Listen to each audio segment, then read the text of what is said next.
Welcome to another edition of 15 Minutes with Titan Broadcasting. I'm Eric Hansen, and my guest today, Burlington Fire Chief Nathan Toops. Nathan, welcome. Thank you. How are you, man? I'm good. A little warm out there, but good. A little warm out there, and then I brought you in of the fourth floor of Mercy Hospital, and it's a little warm in here too. It's all right. It's You've felt hotter rooms, I suspect. Yeah, I have. Yeah. Mostly in the form of a basement, but yeah. We're going to talk about Fire and Splash Summer Bash, which is coming up on the 25th. This is Sunday morning, so next Saturday at the Burlington Fire Department. First of all, Nathan, Burlington born and raised? No, actually. I mean, I consider myself a Burlingtonian, but originally from Keokuk. Okay, yeah. So born and raised in Keokuk, but southeast Iowa, no less. Me and my family moved up here in the late 90s. Been here for 25, 26 years, though. So, Burlingtonian for the most part. Yeah. Christy Bauer, who's one of our marketing pros here, says you can say Keokuk a few ways. You can. Yep. And that means you're from there, right? Yeah. Keokuk. That's sure. That's the popular that one. That may be the best I've ever heard it said right there. That's like, sure. Of the other way. My parents say it that way. I say Keokuk. We all make fun of each other for how we say it. But yeah. That's great. Mm-hmm. Tell me, Nathan, when the dream of, I feel like I haven't known a lot of fire chiefs, that you're pretty young for a fire chief. And but let's go back. When did the dream of firefighter come into focus for you? Well, I'll start there. I'll start by saying I don't have probably what you would call the normal path for a firefighter or fire chief. I consider myself a little unusual that way, and I'll explain why a little bit. Or unique. I kind of, my oldest sister always tells stories, even to this day, that how when I was young, I would say the words firefighter and things like that. I think all kids do. Sure. So I was not different that way. But going up through school and even high school, college, this was not in my plan at all. I was hopeful to go to a higher level of education. I didn't know what. I chose just business in general. So I continued on that path, went up to the University of Iowa, was doing well and good there. But something came over me up at Iowa where I just didn't feel that it was a good fit. Yeah. And that's when I decided to think more in depth on what I wanted in my career. And that's when I thought, well, fire and EMS sure sounds like a thing that I could enjoy. And that's when I moved back to Burlington, went to SEC. Wow, you were thinking about future a little bit. Yeah, sure. Wow, at a young age, that's kind of rare. Sure. But I was fortunate enough to get my EMT license, get my paramedic license here locally, SEC, continue that good fortune, get hired on at BFD, and just progressed through the department. And answering one of the other part of your question, young, that's actually not that true. And here's why. Good. Yeah, tell me. In the history of BFD, at least recently, I'm not the youngest chief. Okay. And I may get this a little wrong, but I know I'm close. Chief Clemens, who was not the former chief, but the one before Chief Trexel, I think he was either 39 or 40 when he was hired as chief. Okay. The chief before him, Chief L, was, I believe, 38. Okay. And then Chief Trexel, I think, was 40. So I got hired when I was 40. So I'm actually right in line with at least the last three Burlington fire chiefs. Were all similarly aged as we became or started our chief role. Have you always been downtown? Is that your spot? Well, at Burlington you rotate. Yeah. So now, that's my permanent office. But the standard firefighter, they do a good rotation of all the stations. How many stations in Burlington? For the folks that don't know, I don't know. We have 3. Okay. One of those being we call it a satellite station, where it doesn't have as much equipment. It's a little limited in the resources that come out of it. Mm-hmm. But as you probably know by now, the good news is we did get our Station 3 budget and all of that planning approved just recently, and we'll be breaking ground on a new Fire Station 3 here in the next month. So that's pretty great. It will not be a satellite station anymore. It'll be a bona fide station with all kinds of resources pulling out of it to handle the calls that our community has. When did you become a firefighter? What year was that? 2008. Yeah. Yeah. Close to 20. It's not too far away. Yeah. Yeah, good for you, man. So 2008, two things happened that year that I'll never forget. Michael Jackson died, and Barack Obama became president, and then I got on the fire department. So that's just how I kind of remember. Yeah, there's some moments there. There's some historical moments there, right? Pop culture and political. But Yeah. So what did mom and dad do? Were they like, we can't believe our son is it? What did they do? There's no pedigree of firefighter, you said. No history of firefighting in my family. Yeah. Of course, they're proud of me. Yeah, of course. My dad is since deceased now 2 years ago, but he was always proud when I became a firefighter, and I have a brother and a sister that are also proud. But glad he got to see that. First one in my family.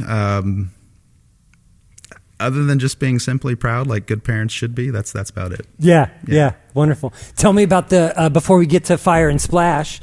It's coming up next Saturday for the whole community to come and find out about the Burlington Fire Department, meet the firefighters, see the trucks up close, and for little kids, that's pretty amazing.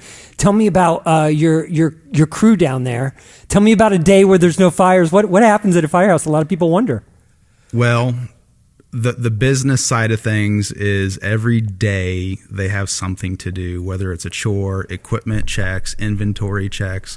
Training, of course, is important. We wear many hats at the Burlington Fire Department, so we're always training on something. Yeah. But when they're not handling the equipment or the inventory or training, it's a good bit of picking on each other in a good way, of course. Sure. I mean, it's the camaraderie's high that way. The morale stays high that way. But a lot of picking on each other, a lot of good-hearted picking on each other. But it's a family atmosphere, and they really are a brotherhood and a sisterhood because they treat each other that way. Of course, the rookies probably get teased a little more. What are they actually? What's the actual term for a rookie? And we called them a beeper. A beeper. I don't know the history of that, but that's what we call them. Sure, a beeper. But if you are, you're going to get picked on a little bit. But Nathan, is it good to soak up every element of firefighter you can when you're a rookie? I bet, right? Did you do that? Did you see all areas and be like, I want to know about all this? You absolutely do, and I just like today.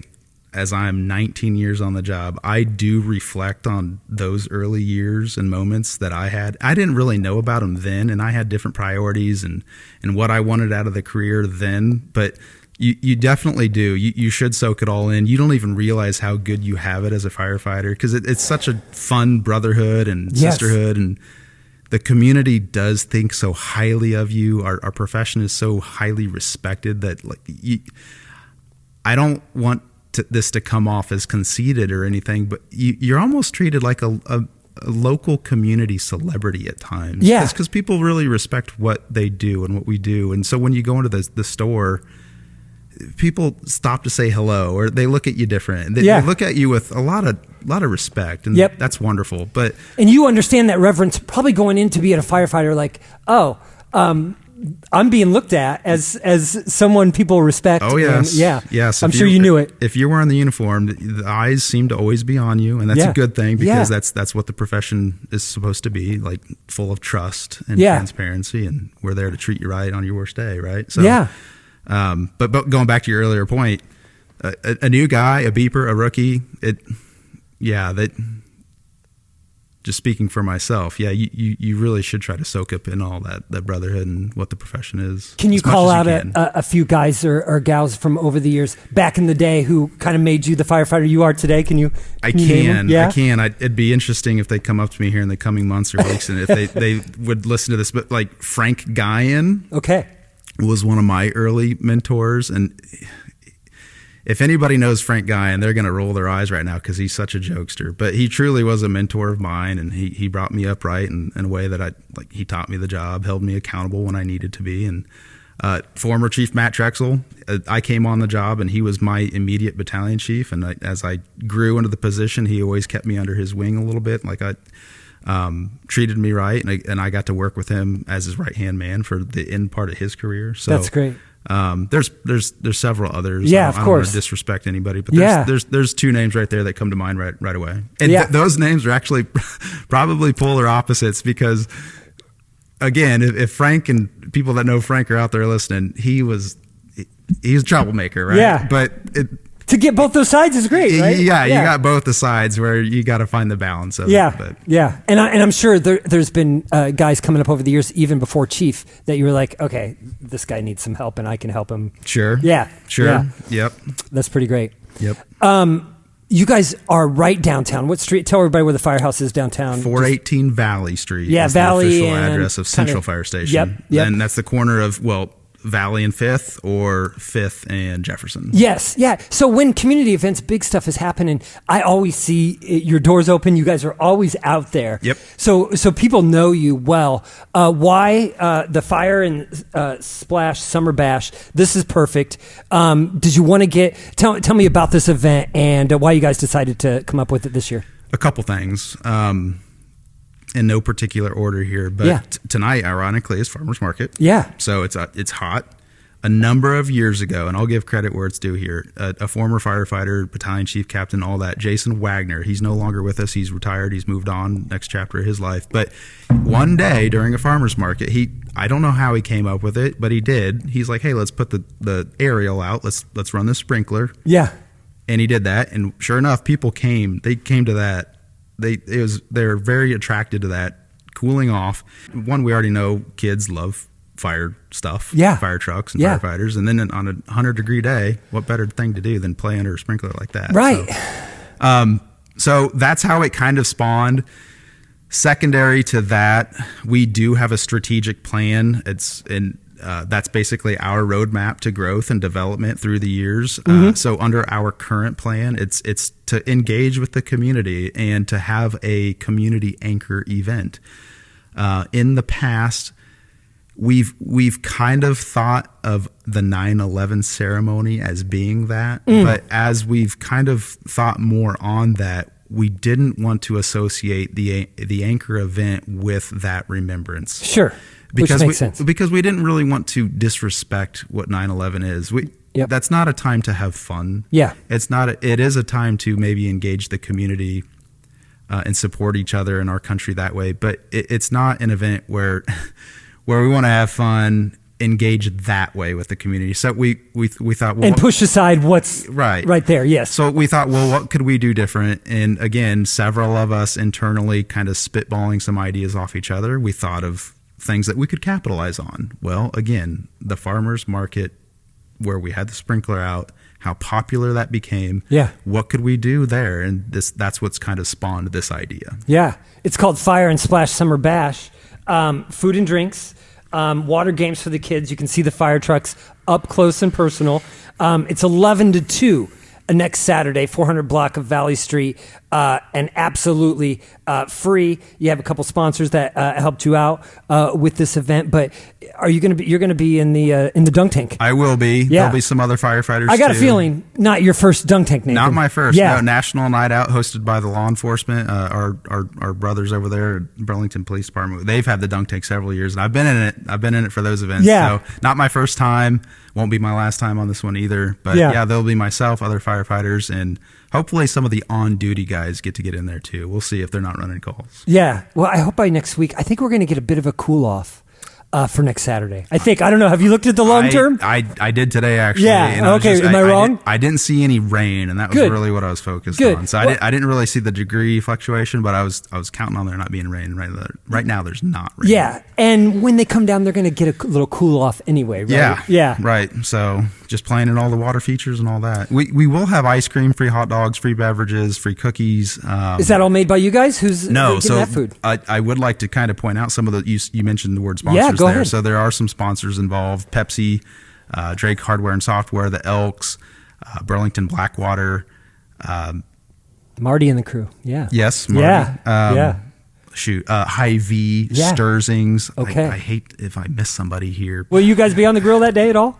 No, actually. No, on that particular day, so we've partnered with Drake Hardware and Software, as well as the Elks Lodge 84, because we're right on the same block. Yeah, yeah. The Elks are bringing some of their volunteers, and they're going to be manning the grill that day and passing out some of the food, beverages, and snacks.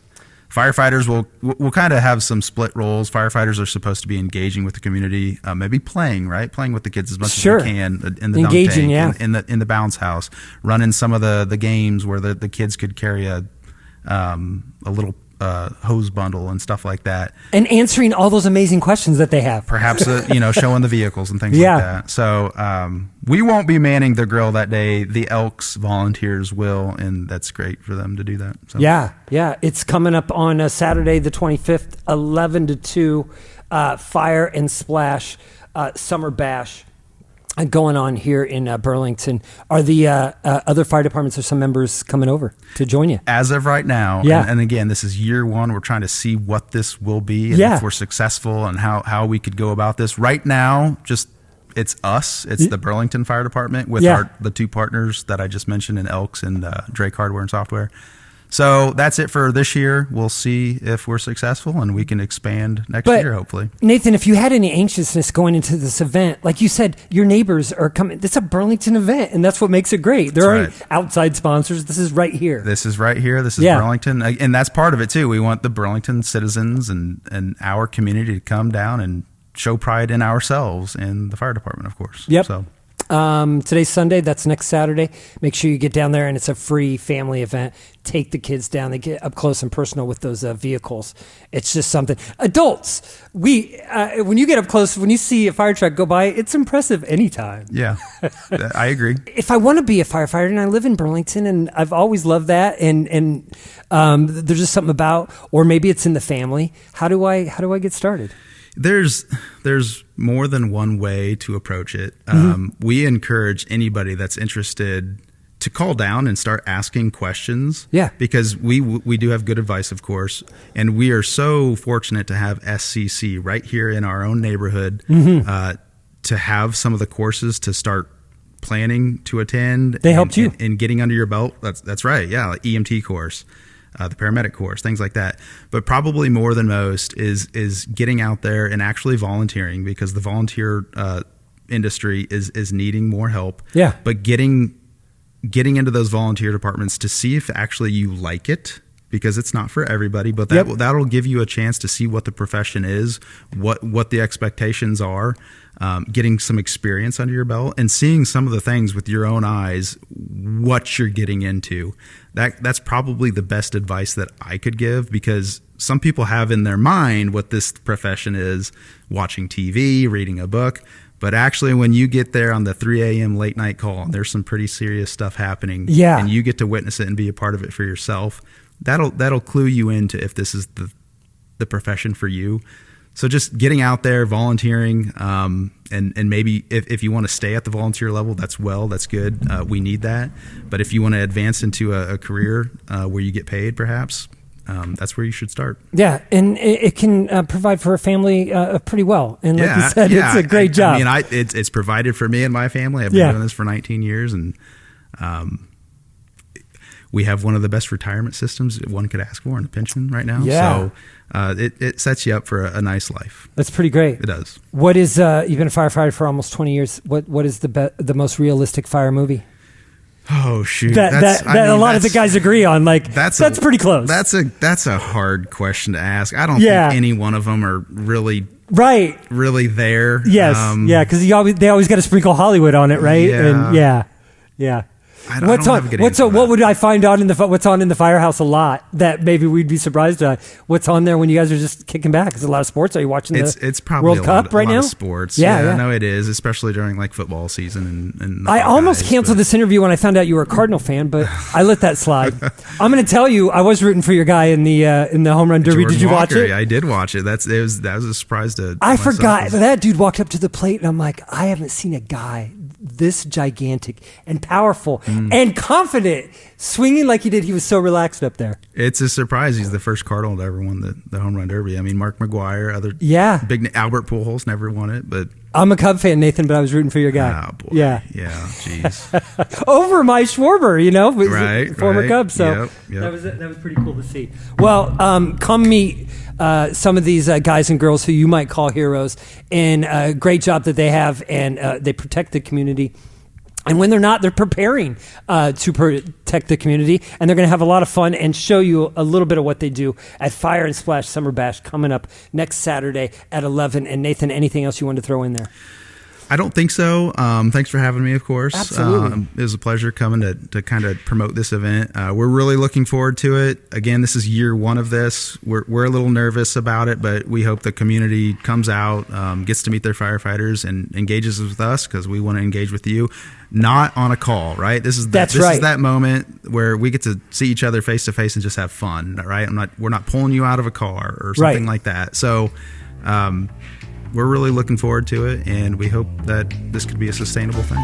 Burlington Fire Chief Nathan Toops. Nathan, thanks so much, brother. Appreciate it. Appreciate it. Thanks for coming on.